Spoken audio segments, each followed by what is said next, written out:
la vida en el cielo. La vida en el cielo es el tema de nuestra conferencia que vamos a compartir en esta mañana. En el Evangelio de Juan, capítulo 14, versículos del 1 al 4, estas palabras de Jesucristo, el Hijo de Dios, fueron dadas a sus discípulos en la víspera de su muerte. Juan 14, 15, 16, 17 son capítulos donde Cristo les da ahora sí que las últimas palabras o el último testamento que les compartiría antes de irse. Cristo sabía que sus discípulos aún tenían muchas dudas como las tienes tú y como las tengo yo. Y aun cuando Cristo había hecho milagros y había hecho cosas increíblemente maravillosas, como sacar demonios, sanar enfermos, darle vista a los ciegos, caminar sobre el agua, resucitar a los muertos, Él sabe que en nuestra naturaleza aún persiste la incredulidad, la duda, la incertidumbre. Entonces Cristo, sabiendo que Él iba a dejar este mundo y los discípulos se iban a quedar solos, les comienza a pronunciar, les comienza a describir la vida en el cielo y a compartirles este mensaje de motivación, de ánimo, de consuelo que necesitamos también nosotros en la época en que estamos viviendo. Y lo primero que Cristo les dice en Juan capítulo 14 es que no permitieran que su corazón se turbara. No se turbe vuestro corazón. Esta palabra turbar, tarazo, con T de tío, en el griego, tarazo significa agitarse, estar en una situación de incertidumbre, de intranquilidad. En otras palabras, no permitamos, en primer lugar, que ningún acontecimiento en el mundo, guerras o rumores de guerras, caída o levantamiento del petróleo, caída o levantamiento del dólar, tsunamis, terremotos, crisis económicas, no permitamos que ninguna situación a nuestro alrededor nos quite la paz. La paz interior que Él al entrar a nuestra vida nos dijo que nos la dejaba. Mi paz les dejo. O sea, no se iba Cristo y se iban a quedar solos. La presencia del Espíritu Santo dentro de sus discípulos, dentro de tu vida y dentro de mi vida, es con el propósito de tener dentro de nosotros un consolador. Porque la palabra consolador, paracletos en el griego, que se traduce abogado, significa alguien que es llamado al lado de otra persona para motivarlo, animarlo, ayudarlo a salir de las pruebas. Entonces Cristo se fue hace 2000 años, pero en todos aquellos que le hemos seguido nos ha dejado dentro de nuestro corazón al Espíritu Santo. Y el Espíritu Santo tiene el propósito de consolarnos hasta que muramos y lleguemos a su presencia, de confortarnos, de animarnos, de poder darnos esa necesidad que tenemos de ánimo para vivir, para poder aguantar hasta el día de nuestra muerte. No permitan que nada les quite la tranquilidad, la paz interior, ningún acontecimiento a nuestro alrededor. ¿Por qué? Porque si creemos en Dios, es exactamente igual que creer en Jesucristo, porque el Padre y Dios son la misma persona. El Padre y yo, dice Juan 10, uno somos. Así que teniendo en cuenta que Cristo bajó del cielo a la tierra y caminó entre nosotros y dijo que el que lo veía a Él había visto al Padre, y que las palabras que Él hablaba no eran de Él, eran del Padre. Los milagros que Él hacía no los hacía Él, los hacía el Espíritu Santo a través del Padre dentro de su vida. Los demonios que Él sacaba, los sacaba el Padre. Cristo no hizo nada que el Padre no haya hecho a través de su vida. Simplemente Él fue como un guante donde Dios entró y cuando movía un dedo era el Padre el que movía. Cuando Cristo hablaba era el Padre el que hablaba. Cuando Cristo caminaba era el Padre el que caminaba. Totalmente rendido como un guante, como mi mano dentro de un guante ante la voluntad del Padre. No se turbe vuestro corazón. Si creemos en Dios, creamos también que todo lo que Cristo dijo fue verdad. Ahora en el versículo 2 al 4 comienza Cristo a describirles que en la casa de su Padre, y sabemos que el Padre vive en el tercer cielo. Vamos a ver más adelante que hay 3 cielos en la Biblia: el cielo atmosférico, número 1, 2, el cielo cósmico de los planetas y las galaxias, y número 3, el tercer cielo, donde hay un trono, donde Isaías, donde el apóstol Juan vieron a Dios sentado en un trono en el tercer cielo, gobernando todo el universo que Él creó. Así que Cristo está describiéndonos que en el tercer cielo, no en el cielo atmosférico, no en el cielo galáctico, sino en el tercer cielo hay muchas habitaciones. ¿Ustedes se han hospedado alguna vez en el hotel Fiesta Americana o en el hotel Maya Palace de Acapulco o en el hotel Princess de Acapulco o en Las Brisas o en algún hotel así como jamás los han visto en la costa francesa, en la Riviera Francesa, o en Las Vegas, por ejemplo, también donde están los mejores hoteles del mundo, y que entras y ves persianas increíblemente tejidas, candelabros franceses, tapetes persas, una iluminación maravillosa, unos jardines botánicos que dices, Dios mío, cuántos miles de dólares les costarán, una cama donde llegas y casi flotas en la cama, aire acondicionado, te dan tu bata, te dan aire acondicionado, te dan todo, y decimos, ¿verdad, Señor, que aquí nos agarre el rapto? Bueno, si nosotros pudiéramos imaginarnos el confort que podemos encontrar en el mejor hotel donde tú te hayas hospedado, imaginémonos cómo va a ser la habitación que vamos a tener en el cielo. Y de eso se trata este mensaje, cómo vamos a vivir y cómo es el cielo. Entonces, hay muchas habitaciones en el cielo para nosotros. Y Cristo dice, si así no fuera, o sea, si no hubiera muchos lugares donde vamos a vivir en el cielo, entonces Él nos lo hubiera dicho. Pero nos los está diciendo para que creamos que es verdad sus palabras.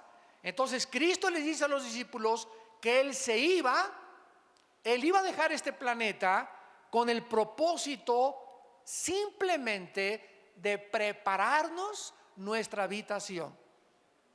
En el antiguo judaísmo, cuando un muchacho le pedía la mano a su novia, el muchacho se separaba 6 meses, 1 año de la novia, y tenía que irle a preparar a la novia la habitación, el lugar donde iban a vivir, para que cuando ya pudieran, después del desposamiento, casarse. Por ejemplo, José y María, la madre de Cristo, estaban desposados, o sea, comprometidos, no estaban casados legalmente, estaban comprometidos. Y mientras él estaba comprometido con María, él tenía la obligación de prepararle un lugar a María. Entonces es exactamente este retrato el que Cristo toma. Él ha ido al cielo a preparar el lugar para que cuando resucitemos y vayamos con Él, podamos nosotros saber que durante todo este tiempo, estos 2000 años, ¿qué está haciendo Cristo sentado a la diestra del Padre, viviendo para interceder por nosotros? Y al mismo tiempo, imagínense, 2000 años preparándonos una cama, preparándonos un cuarto, preparándonos una mansión, preparándonos, ni nos vamos a imaginar las flores que vamos a ver, las luces que vamos a ver del lugar que Él nos está preparando. Y si me fuere, dice Cristo, y os preparar el lugar, entonces quiero que sepan que voy a regresar. Vendré otra vez. Ya vino la primera vez, nos promete que va a regresar la segunda vez. Y cuando Él venga la segunda vez, viene a tomarnos. Esta palabra tomar paralambano en el griego. Paralambano significa casi arrebatarnos o tenernos cerca de Él. Viene por nosotros, viene a tomarnos para que a donde Él, desde el momento de nuestra resurrección, esté, nosotros estemos por toda la eternidad con Él. ¿Y sabéis a dónde voy? ¿A dónde fue Cristo? A la casa de su Padre. Entonces sabemos el camino. ¿Cuál es el camino para llegar a Dios? La persona de Jesucristo, porque Él dijo: yo soy el camino, yo soy la verdad y yo soy la vida. Existen miles de ateos en el mundo que creen que con la muerte se acaba la existencia del ser humano, por lo que simplemente viven para esta vida, jamás pensando en la eternidad. Los ateos dicen es que el universo es eterno. Todas las cosas han estado como están y seguirán como están desde que las cosas existen, cuando los mismos principios de la primera y la segunda ley de la termodinámica, para que se lo expliques a tu maestro ateo, los principios de las leyes físicas de la termodinámica niegan que el universo pueda ser eterno. El universo tuvo un principio, dice la Biblia: en el principio Dios creó los cielos y la tierra. Y si hubo un principio, tiene que también haber un final. Las mismas leyes del universo nos muestran que el Sol está perdiendo millones de toneladas masa por segundo. Todo tiende al deterioro, todo se está descomponiendo, todo tiende a marchitarse, a descomponerse, a degradarse. Es la ley que se llama también en la física de la entropía. Entonces, las personas que no tienen la esperanza de poder volver a vivir, viven para esta vida. No tienen ninguna seguridad, no tienen ninguna esperanza, no tienen ningún destino, simplemente vivir para esta vida. Sin embargo, Dios nos mandó a Jesucristo a enseñarnos en Juan capítulo 5, versículo 28 al 29, que están muy equivocados. Que Jesucristo, que bajó del cielo, nos dice estas palabras. Juan 5, 28. No se maravillen de esto, porque vendrá hora cuando todos los que están en los sepulcros oirán su voz, y los que hicieron lo bueno saldrán a resurrección de vida, mas los que hicieron lo malo a resurrección de condenación. Vemos pues que solo hay dos lugares después de esta vida. No hay reencarnación como inventaron los filósofos, los budistas, los maometanos, los lamas de la India, del Tíbet. No hay reencarnación. No vamos a regresar a meternos a una cucaracha, ni a una vaca, ni a un chango para seguir evolucionando. Es curioso, a propósito de la reencarnación, que la filosofía de donde surgió la reencarnación, la India, sea la nación más pobre del mundo. Se supondría que después de tantas y miles de reencarnaciones era para que ya hubieran evolucionado. Sin embargo, en la India siguen adorando a los ratones, a las ratas.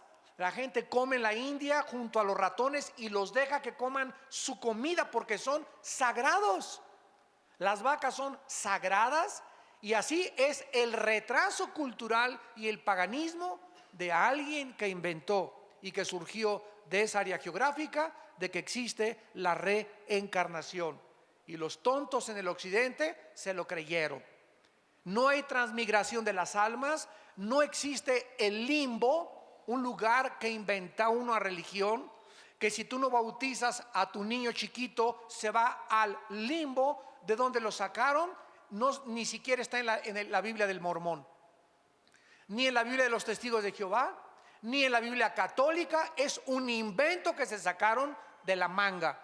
Cuando tú a un niño no lo bautizas, dice la Biblia, se va al cielo. no existe tal cosa como un lugar que se llama el limbo. No existe, en cuarto lugar, el purgatorio, un lugar intermedio donde aquellos que pecaron se van al purgatorio a purificar sus almas, si es que se les dan las famosas misas gregorianas. O sea, si aquí en la tierra se muere tu tío y se le celebra una misa, la misa le ayuda 1000 años a que se le reduzca la pena. ¿Se imaginan ustedes semejante barbaridad? Entonces la Biblia es muy clara que no hay absolutamente, después de que tú te mueras, más que el cielo o el infierno, la resurrección para vida o la resurrección para condenación.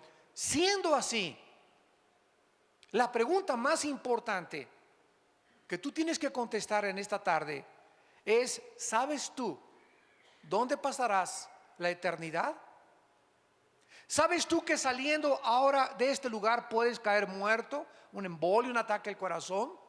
¿Sabes tú que te puedes subir en un avión, como hace poco vimos, donde venían autoridades del gobierno y de repente el avión se precipita al cielo? Imagínense, se subieron riéndose, carcajeándose, desayunaron en la mañana, le habló a su esposa: ahorita nos vemos en la tarde, y jamás los ocupantes de esta nave volvieron a ver a sus familias. Iban jóvenes, personas de 40, de 30, de 50 años de edad. ¿Por qué? Porque ninguno de ellos se imaginó que esa era la forma en que iban a terminar y que iban a presentarse delante de Dios.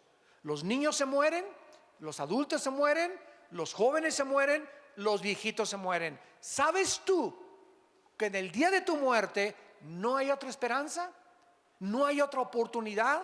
Dios te da en este momento que tú estás oyendo este mensaje la oportunidad de arrepentirte de tus pecados y de venir a la cruz y entregarle tu vida a Jesucristo. Vamos a ver los lugares que la Biblia menciona que sí existen en el mundo invisible. En primer lugar, en el Antiguo Testamento se menciona la palabra hebrea Sheol. Sheol, que significa en el hebreo lugar de la sepultura o lugar de los muertos. Todos los muertos en el Antiguo Testamento iban al Sheol, y así lo revelaron los profetas del Antiguo Testamento. ¿Qué cosa era el Sheol? Nadie sabía. Únicamente que todos los espíritus, tanto de los buenos como de los malos, descendían al centro de la tierra, porque el Sheol se encontraba en el centro de la tierra. Por ejemplo, dice el libro de los Números, Coré se rebeló contra el pastor y todos los que lo siguieron, los rebeldes, fueron tragados al Sheol vivos. O sea, con todo y cuerpo, con todo y anillo de casado, con todo y la corbata, cayeron y se fueron directamente al Sheol, al centro de la tierra. Entonces, este era el lugar donde todos los espíritus humanos, después de la muerte, descendían a esperar a que Jesucristo muriera en la cruz del Calvario. Cristo baja a la tierra, y cuando se traduce la Biblia del hebreo al griego, esta versión y esta traducción del hebreo al griego se llamó la Septuaginta. Cuando se tradujo la palabra Sheol al griego, se usó la palabra Hades con H, Hades. Y Cristo en Lucas capítulo 16, versículo 19 en adelante, les cuenta una historia a la gente de a su alrededor respecto al mundo invisible, al Sheol, que ahora era el Hades, y les dice cómo era este lugar. Cristo les dice que 2 personas murieron. Uno era incrédulo, el otro era un pobre mendigo llamado Lázaro. Entonces mueren los dos, y el rico, déspota, arbitrario, avariciento, ambicioso, descendió al Sheol junto con la otra persona, con la única excepción que al bajar al centro de la tierra, Cristo nos dice que estaba dividido. O sea, nunca los espíritus humanos que descendieron en el Antiguo Testamento estaban junto con los espíritus humanos de los justos. Este lugar en el centro de la tierra estaba dividido por una gran cima, una gran barrera. De un lado estaba el infierno, que se usa la palabra Gena en el griego para describir el infierno, que era el lugar donde tiraban la basura los judíos, y ese lugar se llamaba Gena, y usa Cristo esa palabra Gena para describir que era el lugar donde ardía el fuego. Y las personas en el infierno que murieron en el Antiguo Testamento estaban en el infierno ya sufriendo. Uno de ellos pedía a gritos que le dieran una sola gota de agua para poder aliviar su dolor en la lengua. Las personas en el centro de la tierra, en el infierno, Cristo dijo que tienen memoria. En esta historia, esta persona le grita y le dice: Padre Abraham, yo tengo muchos familiares allá en Metepec, allá en Lerma, por favor vayan y díganles que es verdad que existe el infierno, que no vayan cuando se mueran a caer este lugar, de lo burlón que yo fui, de lo parrandero, borracho y jugador y mentiroso que yo fui. No quiero que vengan mis familiares a este lugar. Y Abraham le contestó y le dijo: ¿sabes una cosa? Que a través de los milagros nadie se va a convertir. Aunque un muerto se les aparezca, no se van a convertir. Ahí tienen a la Biblia, a Moisés y a los profetas. Y el que no se convenza a través de la predicación de la Biblia, porque la fe es por el oír, no es por ver, no es por ninguna otra cosa más que por oír la palabra de Dios, nadie se va a convertir. Esta fue la manera que Dios escogió y diseñó para que entráramos al cielo, creyendo la predicación del Evangelio de la gracia de Dios, de Jesucristo. Entonces el Hades, que se tradujo del Sheol, el Señor Jesucristo reveló que estaba dividido en dos partes. En un lado estaban los condenados y en el otro lado estaban los justos, desde Adán, Moisés, Abraham, Isaac, Jacob, José, Daniel. Todos se encontraban en el lado del seno de Abraham. Así se le llama, y también se le llama el paraíso. Entonces esta palabra, dice la Biblia, es la que se usó para describir este lugar. Muy bien, cuando Cristo muere, Él desciende al Hades, al centro de la tierra.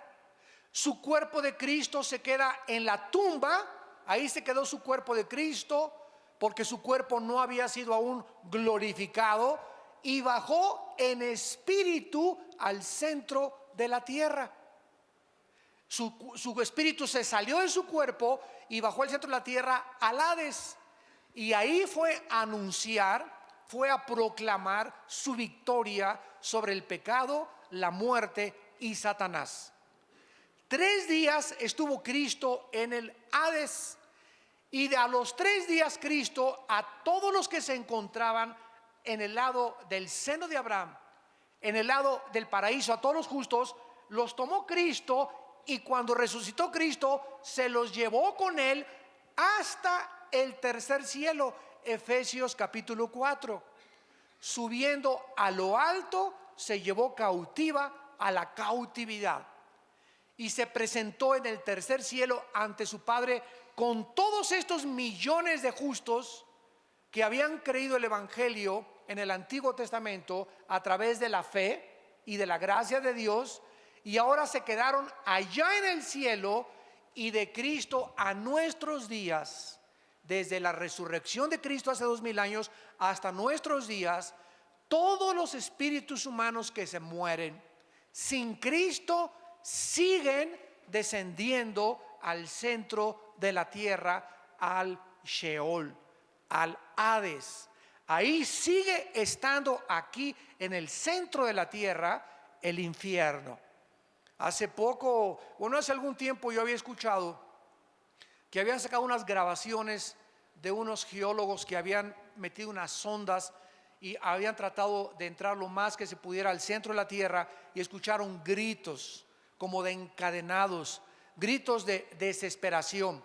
Y hace poco leí de un hermano cristiano con un hombre bastante serio y con una integridad del ministerio, que me dijo que había otro equipo de personas que en el Triángulo de las Bermudas, el oceanógrafo Jacques Cousteau escribió en sus memorias, que es uno de los oceanógrafos más importantes, que cuando descendieron en el Triángulo de las Bermudas, que es un triángulo que está en el Mar Caribe, que es un triángulo con Cuba, las Bahamas y Miami, que se llama ese triángulo, que han desaparecido barcos y han desaparecido aviones. Ahí se encontraron, en el fondo metieron la sonda y fue donde descubrieron los gritos de personas. Eran como gritos de humanos que gritaban y como de encadenados, que nos muestra, ¿verdad? Yo lo creí porque la Biblia dice que una de las entradas al infierno es ahí en el Triángulo de las Bermudas. ¿Dónde lo dice? En Isaías capítulo 27, que Satanás es la serpiente del mar, la serpiente que se mueve en el mar. Y entonces, si el centro de la tierra es el lugar del infierno actualmente, tiene que haber salidas, y una de las salidas del infierno son los volcanes también. Por eso siempre sale de los volcanes lava, azufre y fuego, que de acuerdo a la Biblia son los elementos que componen el infierno. Muy bien, tenemos en tercer lugar otro lugar invisible que la Biblia llama el Tartarus. Segunda de Pedro 2:4. Segunda de Pedro 2:4. Veamos todos estos lugares importantes, invisibles, donde se encuentran ángeles o demonios o espíritus humanos. Y antes de ver esta palabra en segunda de Pedro capítulo 2, quiero recordarles lo siguiente. En el infierno, en el centro de la tierra, no se encuentra Satanás, ni tampoco ningún demonio. Así que no vayan ustedes a seguir creyendo ese cuento, ¿verdad?, de que se quemen con los demonios en el infierno. Los espíritus humanos se encuentran en el infierno nada más. Vamos a ver ahorita que los ángeles tienen otra prisión que se llama Tartarus, y los demonios tienen otra prisión que se llama el abismo. Y son totalmente palabras diferentes en su etimología, y también la descripción que la Biblia hace es diferente del infierno. Así que vamos por orden. En el infierno ahorita no hay más que espíritus humanos. A lo mejor ahí está tu tío o tu abuelo o tu padrastro o tu papá o tu ex esposo o tu ex esposa o algún hijo tuyo que se murió sin Cristo, yo no sé, pero solo se encuentran ahí espíritus humanos. El Tartarus en segunda de Pedro capítulo 2 versículo 4 se tradujo infierno de una forma equivocada, porque si Dios no perdonó a los ángeles que pecaron, sino que arrojándolos al Tartarus, y los traductores lo pusieron como infierno, cuando la única palabra que se traduce infierno es el Gena. ¿Cómo sabemos esto? Lo vamos a ver adelante. Dios no perdonó a los ángeles que pecaron, los arrojó al Tartarus, así dice el original griego. Y vean lo que dice: a prisiones de oscuridad para ser reservados al juicio. ¿A qué ángeles se refiere el apóstol Pedro? Porque cuando Satanás se rebeló y encabezó la rebelión, se llevó a la tercera parte de los ángeles. Entonces tenemos en el universo una tercera parte de ángeles. Los ángeles no son demonios. Los demonios son criaturas diferentes a los ángeles caídos. Lo vamos a ver también. Satanás se rebela y se lleva a la tercera parte de los ángeles. Se quedan del lado de Dios 2/3 partes. Entonces hay una tercera parte contra 2/3 partes en el universo, de ángeles malos contra ángeles buenos. Entonces superamos los ángeles de Dios a las huestes de Satanás. Gracias a Dios, son más ángeles que se quedaron con Dios que los ángeles que se rebelaron. Cuando Satanás se rebeló contra Dios y se llevó a la tercera parte de los ángeles, se partió el corazón de Dios. Pero Dios les había dado el libre albedrío, como te lo dio a ti, como me lo dio a mí. No podía decirles, no, por favor, no se vayan, quédense con nosotros. Él no podía hacer eso porque somos responsables de nuestras decisiones y de las consecuencias de las decisiones que hacemos. Y desde entonces, desde esa rebelión, surgió la rebelión en el mundo. Y así cualquier persona que se rebela contra la autoridad le parte el corazón de Dios. Y los rebeldes que siguen al rebelde son infectados exactamente de la misma forma del que encabezó la rebelión. Y eso le parte el corazón de Dios y no hay perdón hasta que esas personas regresan arrepentidas y se someten otra vez a la autoridad.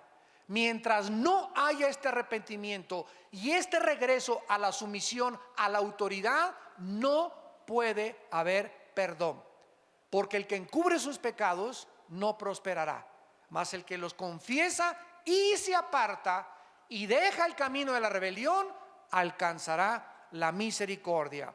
Esto no quiere decir tampoco que a los rebeldes les vaya bien o les vaya mal inmediatamente. Hay muchos rebeldes que prosperan, como Esaú, como Judas, que Dios los deja que vayan y que vayan y que vayan y que vayan, cuando de repente menos lo esperan, ¿verdad?, cae el juicio de Dios. Pero el hombre no puede ser engañado. Lo que nosotros sembramos tenemos que recoger. Veamos pues este lugar de los ángeles que pecaron y no son los que cayeron con Satanás, porque si todos los ángeles estuvieran ya en las prisiones, Apocalipsis 12 dice que en la última guerra final peleará Miguel y sus ángeles contra Satanás, el dragón y sus ángeles. Entonces, de esa tercera parte que se rebeló contra Dios, hay otro grupo de ángeles que después de esa rebelión pecaron otra vez contra Dios, pero de una forma todavía mucho más grave, donde Dios los tuvo que sacar del espacio y meternos a este lugar que se llama el Tartarus para que esperaran el juicio. Y estos ángeles son los ángeles de Génesis capítulo 6, que son los que vieron mujeres humanas y de alguna forma se mezclaron con las mujeres humanas. No sabemos qué tipo de mezcla hubo. Lo único que sabemos ahora, a la luz de la ciencia y de la genética, es que Satanás y los ángeles y los demonios tienen un conocimiento de la genética humana sobrenatural. Estos ángeles en Génesis 6 pervirtieron la genética humana. ¿Cómo lo sabemos? Porque versículos más adelante, versículo 4 y 5 de Génesis 6, nacieron de repente gigantes de 4 o 5 metros de estatura y eran deformes. Estos no los creó Dios.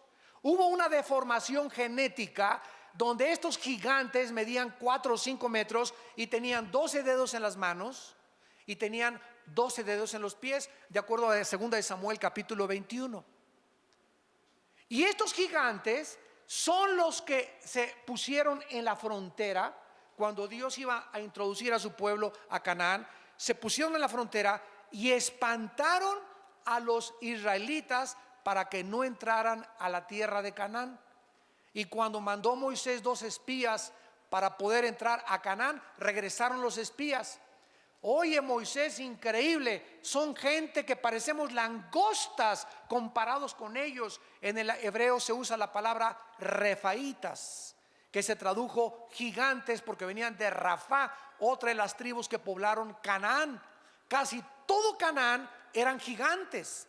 Los somsomeos, los rafaitas, bueno, todo estaba poblado casi de gigantes. Y esto fue lo que espantó al pueblo de Dios. Son demasiados gigantes, no podemos con ellos. Cuando más adelante, ¿se acuerdan ustedes de David? Un muchacho que cantaba a Dios: santo, santo, alabado sea el Señor, con su arpa. Y de repente le dice a su papá David: oye, ve al campo de batalla, porque todos están paralizados por el temor. Nadie quiere moverse porque hay un gigante llamado Goliat que ha retado al ejército de Saúl y les ha dicho: a ver quién en 40 días les doy para que me presenten a un guerrero, y si él me vence, y nosotros nos rendimos a ustedes, y si no, ustedes serán esclavos de nosotros. Y nadie, ni el rey Saúl ni los guerreros de Saúl, estaban espantados. Nadie quería enfrentarse con Goliat.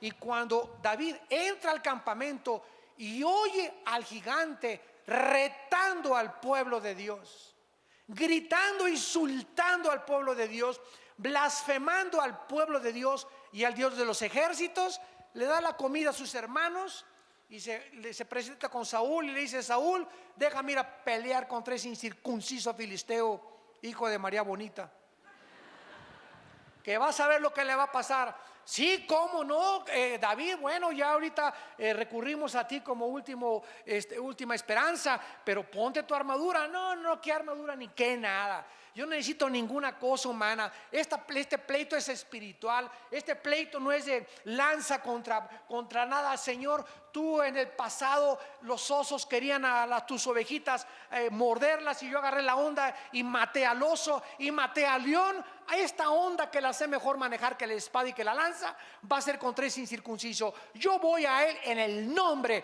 de Jehová de los ejércitos.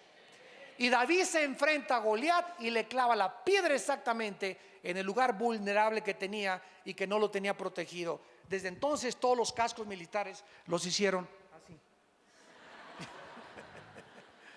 protegiéndoles la frente. Y eso es verdad, ¿eh? Todos se acordaron de Goliat. Entonces vemos, ¿verdad?, de qué forma es David. Y Goliat tenía 5 hermanos, de acuerdo a 2 Samuel 21. Y ustedes leen la vida de David. David fue el hombre que mató al primer gigante y que acabó con todos los gigantes. Y es interesante que David, cuando se acercó a Goliat, juntó 5 piedras. 5 piedras, 5 es el número de la gracia.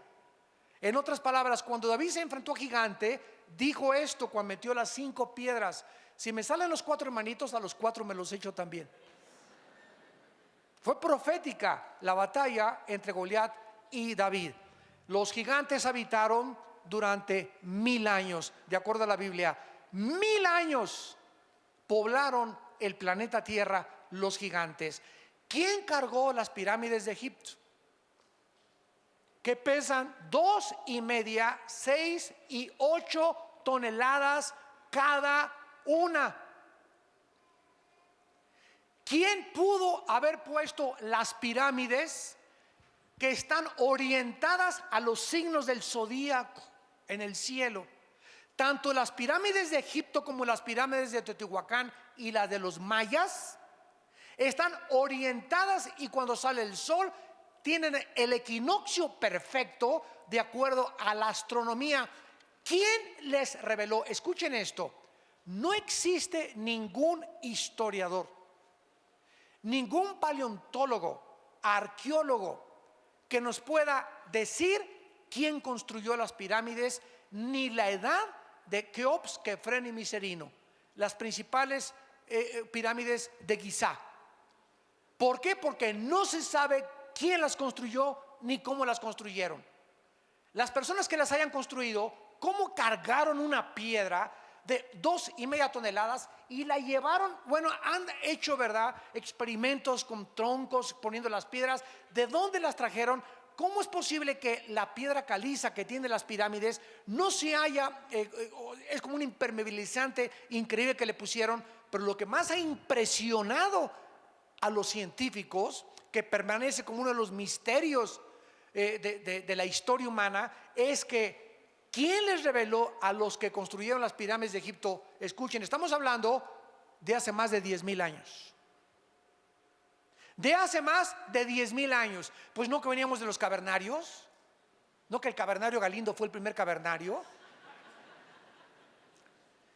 No, que el hombre Piltdown, que el hombre Cromañón, y que fuimos evolucionando. Oigan, estamos hablando que hace 10,000 años las personas que construyeron las pirámides, igual que los mayas, tenían un conocimiento mucho más grande de la astronomía y de las matemáticas que en el siglo XXI. ¿Quién les reveló ese conocimiento astronómico? No tenían telescopios. ¿Quién les reveló ese conocimiento de los signos del zodiaco y de la orientación de los signos del zodiaco hacia el espacio? La Biblia nos muestra, ¿verdad?, que hubo influencia de esos gigantes, y esos gigantes tenían conocimiento satánico. Y no hay ninguna otra explicación de la historia más que la Biblia y el tiempo que estos gigantes habitaron y poblaron la tierra por 1000 años. Solo ellos pudieron haber cargado esas piedras. Y lo más interesante es que los gigantes se están encontrando en ruinas arqueológicas en Sudamérica, en Asia, en África. Se están encontrando esqueletos de gigantes, o sea, habitaron toda la tierra. Y habitaron antes del diluvio y después del diluvio. Veamos pues que estos ángeles que se mezclaron en Génesis 6 con las mujeres fueron lanzados al Tartarus, y nos lo confirma el libro de Judas, que está antes de Apocalipsis. ¿Están aprendiendo algo? Más les vale. En Judas, para que no sigas con el Calimán, telenovelas, que el gurú me dijo. Háganme el favor nada más, Walter Mercado, tu padrino.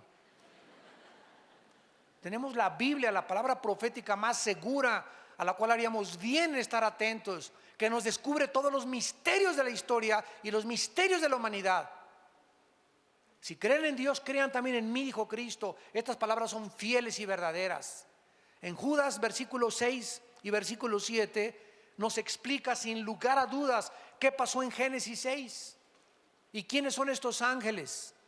Y dice Judas: y a los ángeles que no guardaron su dignidad, sino que abandonaron su propia morada. La palabra oiketerios, que se tradujo morada, significa sus cuerpos. Estos ángeles de Satanás tenían asignado un lugar para vivir. Tal vez las estrellas o planetas. Muchos dicen que el sol es una de las habitaciones de Satanás. Pero estos ángeles abandonaron el lugar que Dios les asignó, cruzaron, transgredieron sus habitaciones y se metieron y bajaron al planeta Tierra hace miles de años. Abandonaron su lugar donde deberían vivir. A estos ángeles que dejaron sus habitaciones, Dios los ha guardado bajo oscuridad, en prisiones eternas para el juicio del gran día. Y estas prisiones se llaman el Tartarus, donde Pedro nos dice que son los ángeles que pecaron y que Dios los mandó al Tartarus. Es la única prisión que la Biblia describe de los ángeles. Y dice el versículo 7, para quitarnos cualquier duda, que estos ángeles, que son el sujeto de este contexto, como Sodoma y Gomorra, o sea, se comparan a estos ángeles con los habitantes de Sodoma y Gomorra y las ciudades vecinas, las cuales de la misma manera que aquellos. ¿Quiénes son aquellos? Los ángeles que están en el centro de nuestra discusión. Los habitantes de Sodoma y Gomorra hicieron lo mismo que estos ángeles. Que hicieron: fornicaron. Fornicaron. Los ángeles pueden fornicar. Bueno, la palabra fornicar tiene varias y diferentes connotaciones. La palabra fornicar, porneia, de ahí viene la palabra pornografía, significa en la Biblia relaciones sexuales ilícitas. Dios creó el sexo y solo Dios puede determinar y autorizar dónde, cuándo y cómo podemos usar el sexo. El sexo no lo inventaron los psiquiatras, ni los psicólogos, ni los sexólogos, ni los sociólogos. Ningún ser humano tiene la autoridad de decirnos qué es el sexo y cómo debe ser usado el sexo. Así que si alguien te dice que tú eres hombre y te vistes de mujer y los sexólogos te dijeron que está bien, son unos mentirosos, porque ellos no inventaron el sexo. Si tú no naciste hombre y te ves en el espejo y tienes el órgano masculino, entonces es que eres hombre. Y si tienes una mentalidad diferente, es que tienes un tornillo flojo en la mente, porque no eres mujer, eres hombre. Y necesitas arrepentirte, cambiar tu vida y creerle a Jesucristo. Y de eso se trata. ¿A quién le creemos? ¿A los sexólogos? ¿A los psiquiatras? ¿O le creemos a la palabra de Dios? Esto es lo que significa relaciones sexuales ilícitas. Ahora, ya casados, dice la Biblia que el hombre que deja a la mujer o la mujer que deja al hombre y comete adulterio es fornicación. Relaciones con animales es fornicación. Hombre con hombre es fornicación. Mujer con mujer es fornicación. El sexo solo puede ser usado dentro de la esfera y de la dimensión del matrimonio. Antes de casarte es fornicación, con animales es fornicación, con tu novio es fornicación, hombre con hombre es fornicación, mujer con mujer es fornicación, y todo lo que no sea dentro del matrimonio, y matrimonio entre Adán y Eva, no entre Jorge y Pepe, ni entre Lupita y Carmelita, sino entre un hombre y entre una mujer. Es la única forma de poder usar el sexo. Ahora, si estos ángeles cometieron algún ilícito sexual, ¿cómo pueden ellos haberse relacionado? ¿O qué acaso los ángeles tienen esperma? Porque en algún lugar de la Biblia se nos dice que no se pueden reproducir. No son como nosotros, que como conejos, ¿verdad?, estamos produciendo y produciendo y produciendo, etcétera, etcétera. Los ángeles, la cantidad de ángeles que Dios creó, ya no hay más ni menos. No hay angelitos ni angelitas tampoco. No hay ángeles del sexo femenino. Todos son del sexo o del género masculino. Pero si no se pueden reproducir, entonces, ¿cómo está? ¿Verdad? Todos estos misterios son interesantes. Bueno, vamos a explicar esto. ¿Se acuerdan ustedes del endemoniado gadareno? ¿Cuántos demonios tenía? Tenía 6,000 demonios. Porque Cristo le preguntó: ¿cómo te llamas? Y le contestó: Legión. La palabra legión significa 6,000 soldados, de acuerdo al Imperio Romano. Muy bien, escuchen esto. Estos demonios conocían también el cerebro y le conocen las neuronas del cerebro. Estamos hablando de hace 2000 años, cuando ni la genética, hasta 1860 por Gregorio Mendel, fue descubierta las leyes de la herencia. Estos demonios hace 2000 años sabían qué neuronas del cerebro son las que controlan los ojos, los oídos, las cuerdas vocales. Todo, absolutamente, los demonios estaban manejando. Se metieron a los controles del ser humano aquí en el cerebro y comenzaron los músculos. Tenía el gadareno fuerza como de un gigante, una fuerza que rompía las cadenas. Los demonios le dan fuerza al ser humano. ¿Por qué? Porque cuando un demonio entra al cuerpo humano, el demonio sabe cómo operan los músculos, cómo operan los ojos, cómo mover las cuerdas vocales. Hablan los endemoniados con una voz que no es la de ellos. Alteran el tono de las cuerdas vocales. Los ojos, increíblemente estamos apenas descubriendo la maravilla del ojo, de los oídos. Todo lo tienen ellos conocido desde hace miles de años. ¿Y qué es lo que están haciendo ahora los ángeles caídos y Satanás? Planeando clonaciones humanas para volver otra vez a traer a este mundo monstruos. Y comenzaron con Frankenstein en los 60s. Yo veía a Frankenstein en los 60s, era niño y no dormía en 3 días. Ahora ven a Frankenstein los niños y se echan de carcajadas enfrente de él, comparado con Godzilla y con las monstruosidades increíbles que ahora ha producido Hollywood. Ya aparece Frankenstein, Pinocho con los monstruos de ahora. Ya vas a las películas y todos son demonios, apariciones, etcétera, etcétera, porque el diablo está preparando a los niños para los monstruos que van a comenzar a surgir y las clonaciones genéticas entre animales y hombres que aparecen en Apocalipsis capítulo 9. Está preparando a nuestros hijos para que cuando aparezcan se rían enfrente de ellos y los vean como algo absolutamente normal. Muy bien, si los demonios y Satanás tienen la característica de poder conocer nuestros genes, las neuronas de nuestro cerebro, nuestro sistema nervioso, nuestro sistema muscular, etcétera, etcétera. Pueden también los demonios meterse al esperma. En un esperma de los 500 millones que existen o 600 que salen en cada eyaculación de un varón, un solo esperma entra para la ovulación y para la fertilización, para que se produzca un ser humano, que se llama cigote, feto y después ya bebé. En un solo esperma de los millones microscópicos que tenemos caben más de 100,000 demonios.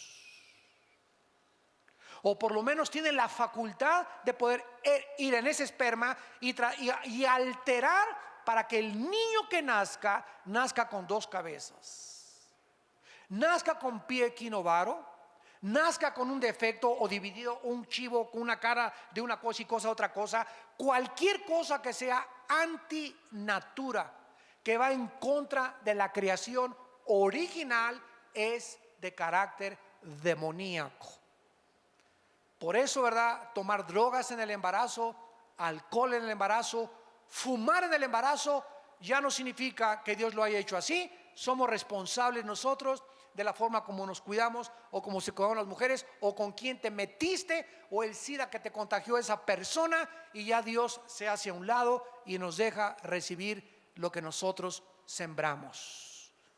Y ninguno podemos culpar a Dios de lo que ha sucedido en el mundo, porque es la obra de nuestras propias decisiones y nuestro libre albedrío. Estos ángeles que se mezclaron con las mujeres humanas no necesariamente les comunicaron su esperma, porque ya vimos que no se pueden reproducir, pero lo que hicieron estos ángeles a la luz de la genética del siglo XXI es que alteraron los genes de las mujeres humanas. Satanás tiene la facultad de poder alterar los genes. Si nosotros permitimos, porque sin nuestro consentimiento ni Dios ni el diablo se meten a nuestra vida. ¿Me escucharon muy bien? Ningún demonio puede tener nada con mi vida sin mi consentimiento. Cualquier actividad de los demonios en mi vida es porque yo les di permiso. Y cualquier cosa que Dios tenga con mi vida es porque yo se lo permití a Dios. Dios no viola mi libertad, ni tampoco los demonios. Esta es la característica donde el hombre decide y es responsable de cada decisión que hayas tomado en tu vida. No le eches la culpa ni a Dios, ni al diablo, ni a tu mamá, ni a la suegra, ni a tu papá que te violó, ni a tu madre, ni a tus hermanos, a nadie. La única razón por la cual tú eres como eres es porque tú has escogido ser lo que tú eres. Mi mamá fue prostituta. No tienes por seguir los pasos de tu mamá. Me crié en un hogar, bueno, Cristo te puede sanar. Y es más grande la gracia que las maldiciones que heredamos. Y finalmente vemos nosotros que no solamente la Biblia nos demuestra esto, sino que nos demuestra también, gracias a Dios, que tenemos una casa intermedia cuando nosotros morimos. 2 Corintios capítulo 5, terminamos y dice la Biblia que cuando nosotros morimos, si tú mueres hoy en la noche, es muy importante este estudio. Si tú mueres hoy en la noche, amado santo que me escuchas, o santa, Santa Tomasa, o San Anselmo, si tú mueres hoy en la noche, tu espíritu y tu alma se salen de tu cuerpo y nos vamos derechito al cielo. Los ángeles de Dios vienen a recogernos. El momento en que cierras tus ojos y te desconectas de tu cuerpo y tu alma, porque el cuerpo, dice Santiago 2, no puede vivir sin el espíritu. En lo que le da vida al cuerpo es el espíritu. El momento en que el espíritu se sale, el cuerpo se muere, se diagnostica que estás muerto, te entierran, te creman, no importa lo que te hagan, te vas a la tierra, y tu espíritu y tu alma se van directamente al cielo con los ángeles escoltándonos, porque para pasar el primer cielo, que está ocupado por Satanás, es territorio enemigo, necesitamos guaruras que nos escoltan para poder, y se hacen a un lado los demonios porque van los ángeles que son más poderosos que los ángeles caídos para llevarnos a la presencia de Dios. Cuando estemos allá en el cielo, se nos va a dar un cuerpo intermedio. Si tú mueres hoy en la noche, tu espíritu y alma se va al cielo, mi espíritu se va al cielo. Y cuando estemos en el cielo, como Cristo no ha bajado todavía a resucitar a los muertos, que es cuando se nos va a dar el cuerpo glorificado, mientras estamos en el cielo, 2 Corintios 5, dice Pablo, sabemos que si nuestra morada, miren cómo le llama Pablo al cuerpo, morada terrestre. Si nuestra morada terrestre, este tabernáculo, se deshiciere, tenemos de Dios un edificio, o sea, una casa no hecha de manos, eterna en los cielos. Por esto también gemimos, deseando ser revestidos, o sea, vueltos otra vez a vestir de aquella nuestra habitación celestial, pues así seremos hallados vestidos y no desnudos, porque asimismo los que estamos en este tabernáculo o en esta casa o en este envase, gemimos con angustia porque no quisiéramos ser desnudados. Nadie quiere morir, ¿verdad? ¿Qué es la muerte? Simplemente que se nos va a quitar un traje. Esa es la muerte. Este traje temporal que tienes tú y que tengo yo, unos tienen traje de mujer, otros tienen traje de hombre. Y Dios te puso el traje de mujer y otros les puso Dios el traje de hombre. Pero el que tiene el traje de mujer es espíritu y el que tiene el traje de hombre es espíritu, y los espíritus no tienen sexo. Simplemente Dios vistió a dos espíritus con un traje y a otro con otro traje porque a Dios le dio la gana para reproducirnos. Y aceptemos el traje que Dios nos dio y el traje que Dios te dio. Si eres mujer, acepta lo que eres. Si eres hombre, acepta lo que eres. Entonces, cuando se deshaga este traje, se nos va a vestir, vamos a tener el alma y el espíritu, que es la esencia de nuestro ser, vamos a estar vestidos con otro traje. Y con un traje temporal mientras Cristo desciende al mundo. Cuando Cristo venga en el rapto y resuciten los muertos, entonces vamos a resucitar y vamos a tener un cuerpo semejante al cuerpo de la gloria de Jesucristo. Un cuerpo sin sangre, un cuerpo sin deterioro celular, un cuerpo joven, eterno, radiante, que Rambo, ni que John Travolta, ni que nada, ni que Brad Pitt, ni que Tom Cruise, ni nada. Vamos a tener un cuerpo que va a durar por toda la eternidad, donde va a tener acceso a subir y bajar, vamos a volar. No me da tiempo de contarles todos estos detalles. Es infinito este estudio del cielo. Vamos a poder comer otra vez también. No lo explico sin sangre, pero Dios va a hacer otros páncreas, otro estómago. No sé qué sistema de esófago y de digestivo va a ser Dios, pero no va a ser ya la sangre la que va a correr en nuestro cuerpo. Vamos a poder comer pez, vamos a poder comer miel. Vamos a reproducirnos. Isaías 65. Para que no digan el hermano está inventando, Isaías 65 dice claramente que vamos a reproducirnos sexualmente. Vamos a seguir teniendo familia en el milenio. Muchachas, no se apuren. Muchachos, tranquilo. Sereno moreno. Hay chance todavía. Así que no se coman la torta antes de tiempo. Y todas estas cosas están prometidas para aquellos que en esta mañana le han entregado su vida al Salvador. Si tú en esta mañana no tienes a Jesucristo, yo te ruego en el nombre de Dios, por las misericordias de Dios, por la verdad que tú puedes saliendo este día, o a lo mejor hoy es la última vez que Dios te ha hablado en tu vida, no endurezcas tu corazón. Está de por medio tu eternidad. No vas a poder tener otra oportunidad tal vez como la que Dios te da hoy. Hoy es el día aceptable, hoy es el día de tu salvación. Entrégale tu vida a Jesucristo y acepta por la fe el perdón de tus pecados y prepárate para el día de tu muerte. Oremos. Padre, gracias por tu palabra. Tu palabra nos dice, Señor, que el apóstol Juan vio un cielo y una tierra nueva. Porque el primer cielo y la primera tierra pasaron y el mar ya no existía más. Y oí una gran voz del cielo que decía: He aquí el tabernáculo de Dios con los hombres. Él morará con ellos. Ellos serán su pueblo y Dios mismo estará con ellos como su Dios. Enjugará Dios toda lágrima de los ojos de ellos y ya no habrá muerte, ni habrá más llanto, ni clamor, ni dolor, porque las primeras cosas pasaron.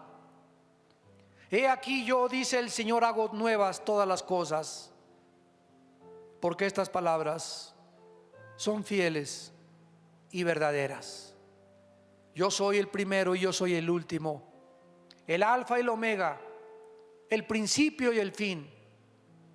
Al que tenga sed, yo le daré gratuitamente de la fuente del agua de la vida, y el que venciere heredará todas las cosas, y yo seré su Dios y él será mi hijo.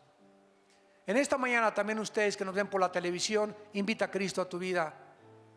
Y todos ustedes que estamos en esta reunión, ahí desde tu lugar en este momento, invita a Jesucristo a tu vida con estas palabras. Señor, te pido perdón por mis pecados. Acepto que en la cruz tú pagaste por ellos mediante el derramamiento de tu sangre preciosa. Creo que a los 3 días resucitaste de los muertos y te pido que entres a mi vida como mi Señor y mi Salvador. Señor, cambia mi manera de pensar. Quiero estar listo para el momento que yo no sé cuándo será, ni nadie sabe, que me llamarás a casa. No quiero que me tome la muerte desprevenido, ni quiero abrir mis ojos en el Hades, en el infierno, donde no tendré nunca la oportunidad de hacer la decisión que estoy haciendo en este momento, en que me encuentro con salud y con una mente despejada para creer en ti. Gracias, Jesús, por morir en mi lugar, y gracias por ser mi Salvador. Dame el poder de vivir para ti, en el nombre precioso tuyo, Señor Jesús. Amén.